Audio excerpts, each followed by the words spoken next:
अस्सलाम वालेकुम, welcome to Zameer bit fun Pakistan. हमारे नजीब तारिक भाई हैं कलरकार से और माशाल्लाह से ये इनके पास एक पेयर जा रहा है। बड़ी ज़बरदस्त क्वालिटी की ब्रीड है। ये आप मेल पे हमने मार्किंग की है और ये फ़ीमेल है।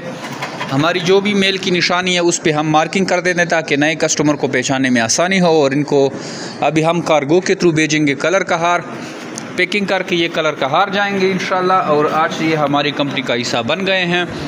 ये आप फार्म का विज़िट देख सकते हैं। माशाल्लाह से न्यू फ्रेश स्टॉक जो है हमने दोबारा रिस्टॉक कर दिया है। ये आप देख सकते हैं, नया फ्रेश स्टॉक है। और अगर आप इंटरेस्टेड हैं तो आप हमारे व्हाट्सअप नंबर 0300 294 94 0300 2949 पे अपना नाम और शेयर का नाम भेजेंगे तो आपको सारी मालूमात व्हाट्सअप के थ्रू आएगी। मैं आपको बताता चलूँ कि जमीर बिट फन पाकिस्तान और एशिया की वो वाहिद सबसे बड़ी कंपनी है जो अब खरगोश देकर इनके बच्चे वापस ख़रीदने का एग्रीमेंट करती है।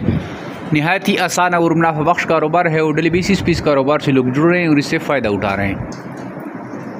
थोड़ी सी इन्वेस्टमेंट से आप ये कारोबार स्टार्ट करते हैं और फिर हमें 26,000 रुपये का एक पेयर सेल करते हैं। खरगोश जो है सालाना 100 तक बच्चे देने की सलाहियत रखता है और एक खरगोश से जो है आप 3-4 लाख रुपये मुनाफा हासिल कर सकते हैं। तो आइए जमीर बिट फन पाकिस्तान का हिस्सा बने और घर बैठे लाख रुपए मुनाफा हासिल करें। Thank you. अस्सलाम वालेकुम, मैं नजीब तारिक फार्म कलरकार। ये जमीर रैबिट फार्म से पट्टों का एक पेयर मंगवाया है। अल्हम्दुलिल्लाह बिल्कुल ठीक पहुंच गए हैं। ये 7 एग्रीमेंट का फार्म है। बच्चे भी इंशाल्लाह 26,000 रुपये के हिसाब से आज जमशेद साहब को वापस भेजेंगे इसी एग्रीमेंट के थ्रू। दुआ में याद रखें। शुक्रिया, जज़ाकल्लाह।